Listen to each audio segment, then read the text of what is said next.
Pourquoi j'ai fondé Bundula Congo?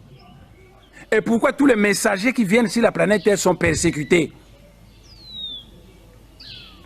Mais c'est parce que le messager vient vous annoncer des choses qui sont plus grandes que vous. C'est un repas chaud qu'il vient vous servir, vous protestez, et après plusieurs années, vous commencez à digérer l'un après l'autre son message, et vous finissez par le comprendre, mais dommage, il est déjà mort, et vous commencez à regretter la sagesse Congo dit Wafwa Watondwa.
Uma